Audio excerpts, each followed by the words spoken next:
అందరికీ నమస్తే. జనవరి 26 గుర్తుందా? అందరికీ తెలుసు రిపబ్లిక్ డే అని. కానీ ఆ రిపబ్లిక్ డే రోజు మన గవర్నమెంట్ 4 కొత్త స్కీములను లాంచ్ చేసింది. 4 స్కీములు లాంచ్ చేస్తూ సీఎం రేవంత్ రెడ్డి గారు ఏం మాట్లాడారంటే, రాజ్యాంగ దినోత్సవం రోజే 4 స్కీమ్స్ జనాలకు అంకితం చేస్తున్నామన్నారు. ఆ 4 స్కీమ్స్ ఉందో మీకు తెలుసు. ఆ పరిస్థితి ఏంది? జనవరి 26న లాంచ్ చేసిన స్కీమ్స్ అన్నీ ఫెయిల్ అయిపోయినాయంటే వీళ్ళు ఇవ్వలే కూడా ఫెయిల్ అయిపోయినాయి. రైతు భరోసా, రేషన్ కార్డులు, తర్వాత ఆత్మీయ భరోసా ఎవరికి ఇచ్చింది తెలియదు. ఇంకొకటి ఇందిరమ్మ ఇండ్లు. పసక్ ఏం జరిగిందో మాట్లాడదాం. వీటన్నిటికన్నా మీరు సిగ్నల్ టీవీ ఆదరిస్తున్నందుకు కృతజ్ఞతలు. 151,000 మంది సబ్స్క్రైబర్స్ సిగ్నల్ టీవీ ఫ్యామిలీలో చేరిండ్రు. మీకు అందరికీ కృతజ్ఞతలు. ఈ వీడియో చూస్తున్న వాళ్ళు కిందనే సబ్స్క్రైబ్ అనే ఒక బటన్ ఉంది. అది నొక్కడం వల్ల మీకేం ఖర్చు కాదు, కానీ సిగ్నల్ టీవీకి 1000 బలం వస్తుంది. మేము ఇంకా బలమైన వార్తలు చెప్పే అవకాశం దొరుకుతుంది. మేము ఇంకా ఎక్కువ మందికి మా వార్తలు రీచ్ చేసుకునే అవకాశం కూడా దొరుకుతుంది. కాబట్టి సబ్స్క్రైబ్ చేసుకోండి, మమ్మల్ని ప్రోత్సహించండి. ఇక సబ్జెక్ట్లోకి పోతే జనవరి 26 అనేది నిజంగా ఆ రోజు ఆయన సొంత కాన్స్టిట్యున్సీలోనే సీఎం రేవంత్ రెడ్డి గారు లాంచ్ చేసిన స్కీమ్స్. ఆ రోజు చెప్పిన లెక్క ప్రకారం రేపటి నుంచి స్టార్ట్ అవుతాయి అన్నారు. పైలట్ విలేజెస్ అన్నారు, మండలానికి ఒక ఊరు అన్నారు, అందరికీ రేషన్ కార్డులు ఇస్తున్నామని కొన్ని పత్రాలు ఇచ్చిండ్రు, ఇందిరమ్మ ఇండ్లని కొన్ని పేపర్లు ఇచ్చిండ్రు. ఉత్తయే సంతకాలు కూడా లేవు దాని మీద.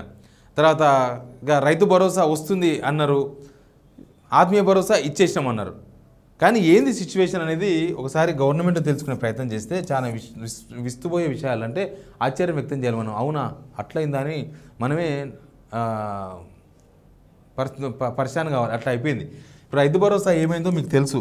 4 ఎకరాల వరకు అన్నారు, 4,000 కోట్లు అన్నారు. 9,000 కోట్లు ఇవ్వాల్సింది 4,000 కోట్లు ఇచ్చినాం. అసలు దీన్ని చేయడమే పెద్ద కథ. 15,000 రూపాయలు ఇస్తామని చెప్పి 12,000 రూపాయలకు తగ్గించారు. తగ్గించి ఇప్పుడు ఏమంటారు అంటే మేము 10,000 నుంచి 12,000 పెంచినామంటారు. కానీ 15,000కి వెళ్ళి 12,000కి తగ్గించారు. ప్లస్ సరే తగ్గించారు, ఏదో ఒకటి రైతులకు ఇస్తే బెటరే అనుకుంటే రైతు భరోసా 4 ఎకరాల వరకు ఇచ్చినామని చెప్తున్నారు. 4 ఎకరాల వరకు ఇచ్చిర్రు గవర్నమెంట్ లెక్క ప్రకారం. కానీ రీచ్ అయింది సగం మందికే, సగమే. 2 ఎకరాలు ఉంటే 1 ఎకరకే వచ్చింది, ఒక్కొక్కరికి గుంటలలో వచ్చింది ఎకరాలు ఉన్న వాళ్ళకు. అట్లా 4 ఎకరాల లోపల ఉన్న వాళ్ళు కూడా చాలామందికి రైతు భరోసా రాలేదు. ఆల్రెడీ డెడ్ లైన్ దాటిపోయింది, మార్చి 31. అసలు తల నరుక్కోనైనా 6 ఆకాశం తెగిపడ్డా అని మాట్లాడింది అప్పట్లో. తీరా చూస్తే అవేం కాలేదు. ఆకాశం తెగిపడలేదు, తలకాయ కిందికి పోలేదు, కాలు పైకి రాలేదు, ఏమీ కాలేదు. 100 కాలేదు, 106 కాలేదు. కానీ స్కీమ్ మాత్రం రాలేదు, రైతు భరోసా మాత్రం రాలేదు. రైతులు ఇక ఏమైనా ఈసారి పక్కా ఇస్తాడు, ఎన్నిసార్లు మాట తప్పుతారు. సరే మాట తప్పేతో ఎంత మాట తప్పితోడైనా ఒక్కసారి మాట తప్పుతారు, కానీ ప్రతిసారి మాట తప్పుతారా? ఉంటుంది కదా. ఇంతమంది ముందర చెప్పిండు,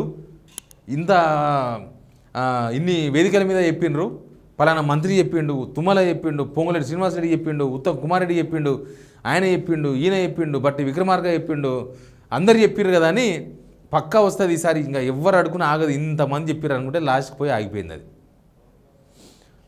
ఎక్కడ అంతరిక్షంలో ఉన్న సునీతా విలియమ్స్ గారు దిగిండ్రు కిందికి, కానీ ఇలా స్కీమ్స్ మాత్రం దిగుతలేవు జనాలకి. ఇక మొత్తం అయిపోయింది. నేను గవర్నమెంట్లో మాట్లాడితే ఏమంటున్నానంటే, ఇస్తే ఇంకొక ఎకరం ఇట్లా ఎప్పుడో పైసలు వచ్చినప్పుడు ఉన్నప్పుడు, ఇప్పుడు ఏం లేవు పైసలు, కానీ ఉన్నప్పుడు ఇస్తామేమో అంతే. డౌట్, అనుమానం, అది కూడా ఇస్తాం అని గ్యారెంటీ లేదు, ఇస్తారేమో. మరి 4 ఎకరాల రానుల పరిస్థితి ఏంది? చాలామందికి రాలేదు. 50%, 100కి 50 మందికి వచ్చినాయి 4 ఎకరాల లోపల ఉన్న వాళ్ళకు. 50% జనాలకు రాలేదు. ఎట్లా అంటే అది గోవింద, దానికి లెక్క లేదు, పత్రం లేదు. ఎందుకు రాలేదు ఏంది అనే లెక్క కూడా లేదు. బ్యాంకులకు తెలియదు, అగ్రికల్చర్ డిపార్ట్మెంట్లకు తెలియదు, ఎవరికి తెలియదు. అది వాళ్ళకే తెలుసు. అగ్రికల్చర్ మినిస్టర్కు, ఫైనాన్స్ మినిస్టర్కు, ముఖ్యమంత్రి గారికే తెలుసు అవన్నీ. కానీ రైతు భరోసా అవుట్, రైతు భరోసాకు రామ్, రైతు భరోసా గోవింద, అట్లే ఉన్న పరిస్థితి. ఇక రేషన్ కార్డులు, ఇదైతే మరీ దారుణమైన సిచ్యువేషన్. జనవరి 26 నాడు గణతంత్ర దినోత్సవము, రాజ్యాంగ దినోత్సవం అని చెప్పి స్టార్ట్ చేసి అసలు రాజ్యాంగానికి విలువ లేకుండా చేసిండ్రు. వీళ్ళు పెద్ద ప్రజాపాలన అని చెప్పుకుంటారు, అసలు రాజ్యాంగం అంటారు. పొద్దుగా లేస్తే రాహుల్ గాంధీ గారు రాజ్యాంగం పట్టుకొని తిరుగుతారు. తీరా చూస్తే రాజ్యాంగ దినోత్సవం రోజే జనాలందరినీ ఫూల్స్ చేసిండ్రు. ఏప్రిల్ 1 ఫూల్స్ చేస్తారు అందరూ. జనవరి 26 నాడు రాజ్యాంగ దినోత్సవం రోజే ఫూల్స్ చేసిండ్రు. అంత గొప్ప ఘనకార్యం చేసిండ్రు.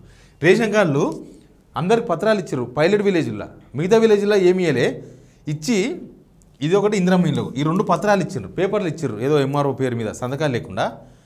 కొన్ని ఊర్లలో అవి వాపస్ తీసుకుపోయారు మళ్ళీ ఎంఆర్ఓలు వచ్చి. ఏంటంటే మీకు మళ్ళీ ఇస్తాము, మీరు ఆల్రెడీ సెలెక్ట్ అయిపోయారు, లిస్టులో వచ్చేసింది మీ పేరు, ఇది దీంతో ఏం కాదు, ఇది తీసుకుపోయి మళ్ళీ తెచ్చిస్తామని తీసుకుపోయారు. ఇంకా తెచ్చియాలే, అడే పోయినాయి. ఇప్పటికీ ఒక ఇందిరమ్మ ఇల్లు లాంచ్ కాలే. ఇప్పటికీ ఒక ఇందిరమ్మ ఇల్లు పేరు మీద ఒక మనిషికి ₹1,00,000 కూడా ఇవ్వలే.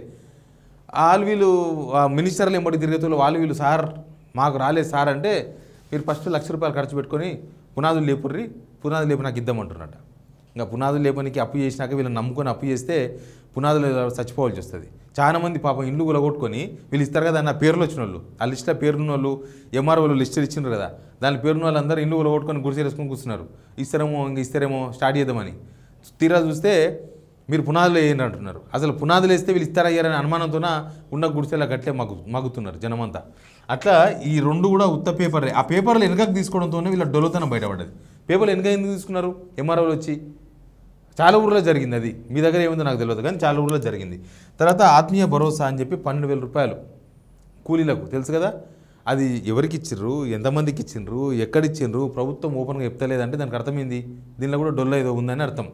సేమ్ టైం ఇట్లా ఎంతమంది ఉంటారు ఊర్లో, ఒక్కరో ఇద్దరో 5 మందో ఉండొచ్చు కాక, అది పెద్దగా ఇంపాక్ట్ కూడా చూపిస్తలేదు గవర్నమెంట్ పైన.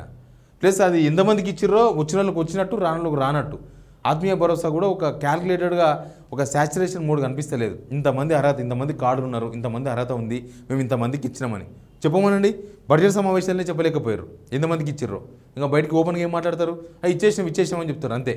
ఇప్పుడు ఎట్లా అంటే గ్యాస్ సిలిండర్ లాగా, తర్వాత 200 యూనిట్ల కరెంటు ఫ్రీ లాగా, ఎవరికి ఇచ్చిర్రో తెలియదు, ఎంతమందికి వచ్చిందో తెలియదు, వచ్చిన వాళ్ళకి వచ్చింది, రాని వాళ్ళకి రాలేదు అంతే. వచ్చిన వాళ్ళు వస్తే వచ్చింది మంచిగానే ఉంది అనుకుంటున్నారు, రాని వాళ్ళు ఏమో ఎందుకు వస్తలేదని అడుగుతున్నారు. అట్లా రేషన్ కార్డు కూడా ఎవరికి ఒక్క రేషన్ కార్డు కూడా ఇవ్వలేదు ఇప్పటిదాకా. ఒక్క రేషన్ కార్డు ముద్ర కాలే ఇంతవరకు. ఉత్తర టైంపాస్ ముచ్చట్లా ఇప్పట్లో ఇయ్యారంట. ఆల్రెడీ సన్నబియ్యం స్కీమ్ కూడా లాంచ్ అయింది కదా, అందరూ మొత్తుకుంటున్నారు. రేషన్ కార్డు ఇవ్వకుండా సన్నబియ్యం స్కీమ్ ఏందా? మీరు రేషన్ కార్డు ఇవ్వాలి కదా, ముందు రేషన్ కార్డు ఇచ్చినా కదా మీ స్కీమ్ లాంచ్ చేయాల్సింది. ఇక రేషన్ కార్డు లేని వాళ్ళకు లేనట్టే అన్నీ అయిపోయింది. రేషన్ కార్డుల గురించి నో అప్డేట్, అసలు ఏమీ లేదు. రేషన్ కార్డుల మినిస్టర్ ఉత్తమ్ కుమార్ రెడ్డి గారు సైలెంట్గా ఉన్నారు. ఇప్పుడు అయిపోయింది, ఆయన కూడా చేతెత్తేసిండ్రు. ఇట్లా మొత్తం కూడా జనవరి 26 అనేది మనకు బాగా గుర్తుండిపోయే రోజులాగా మిగిలిపోయింది. మనందరినీ ఫూల్స్ చేసిన డే లాగా అయిపోయింది జనవరి 26.